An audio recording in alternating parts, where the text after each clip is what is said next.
I'm curious how business models will evolve in a way that's different than the existing Google business model that is famously making almost $1 billion a day today. Whatever advertising revenue Instagram is making or Facebook is making, these are all like things that ideally should have been Google, right? Because they created a new way of like people discovering content. They created a new ad economy around it too. And that's going to happen to the AI chatbots as well. And this requires education from our end to them that, hey, look, you can also come and advertise here and this is how you do it. These are the ad units that you're going to bid for, and this is how the economy is going to work. It might be a lower margin business. It's not going to be this 80% margins business. But that's the thing, like for a newcomer, any positive margins are fine. For an existing incumbent, even a marginal reduction in the margins like really bad because it's happening at scale. So that's why I think this is like one of the very rare moments in computing history where startups are at power over the incumbent. In a world where Perplexity answers everyone's questions, what does that do to the value of an underlying website or application? There's no way to cook a good meal without the right ingredients. I see Perplexity as like this final cooked meal, but the ingredients are coming from different websites that keep creating interesting content. And I think, like websites that get cited on Perplexity going to be an important thing. Like whether your content in your site actually becomes part of Perplexity answer. And there'll be the whole citation economy created out of it. This is already true in like professions like academia, where like the number of citations you have is tracked, and like whoever is highly cited is very respected. So domains that are highly cited, Perplexity answer on day-to-day human question answering, I think would be like really respected. Like they'll build brand authority scores and trust through that. This is sort of the equivalent of like number of visits a month you get on SimilarWeb in the new citation economy. The whole page rank thing was like sort of re-emerging. It was inspired from academia that like pages that got highly cited are important. Yeah, one thing that's really interesting that you said about the citation economy is I think there's one way to view of the future of Perplexity as commoditizing, web pages, but there's another way to view it where it actually increases access for the long tail, because the navigational Google search is really a winner take all for every individual search, where you click the top link and that's usually where you stay. Whereas in a world of Perplexity, if there's an interesting paragraph on page 30 in the Google search results, that actually may be elevated into part of the answer and actually be elevated via citations. That's right. Yeah. Two closing thoughts. One is I'm curious how business models will evolve, right? When you're delivering an answer, obviously you want to stay true to the integrity of the answer. That could also end up being a valuable auction process in a way that's different than the existing Google business model that is famously,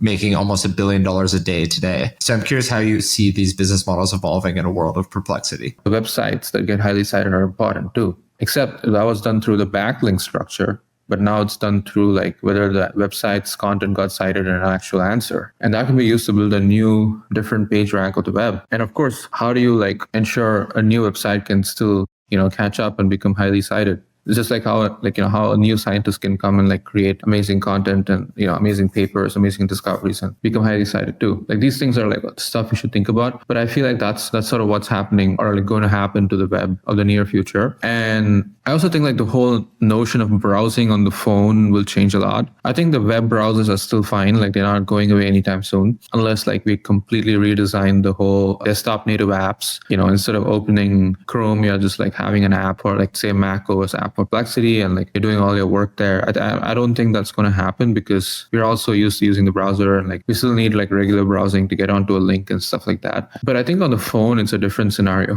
I do feel like the earlier era when like people were worried about Google losing market share because things are moving more to the phone. That didn't happen to them. And that's often the thing that Sundar Pichai says, like, oh, we survived the mobile thing, so we're going to survive the AI thing. But actually the AI thing is where the mobile becomes an even bigger problem than before. Because even though mobiles came, there was no technology where people could directly ask questions and have AIs do work for them instead of having to go to websites and manually enter details, which still happens on the phone. But now I think all these things are becoming quite close to possible or already possible to some extent. So the necessity for you to actually open the Chrome app on your phone is much lower. And that'll definitely decrease the surface area of ads on the mobile browser. And so that's definitely going to impact like all the CPC and CPM economy on the phone mobile web. Mobile web definitely going to get disrupted more, and people are going to use mobile apps, native mobile apps more directly. People are expecting immediate changes. That's not going to happen, right? Like these are empires that have been built over a decade or two. The AdWords started around 2001 or two, I believe.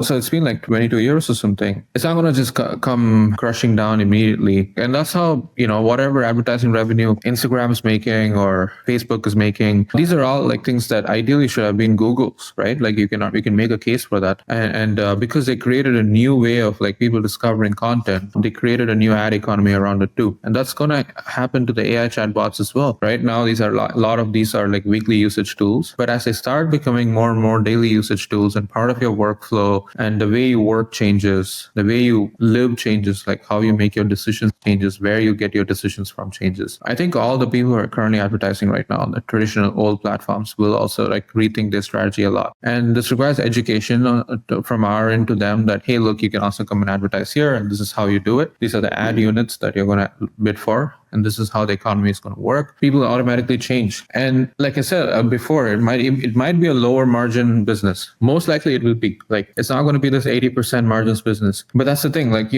for a newcomer, any positive margins are fine. For an existing incumbent, like even a marginal reduction in the margins, like existing margins is like really bad because it's happening at scale. So that's why I think like this is like one of the very rare moments in computing history where startups are at power over the incumbent.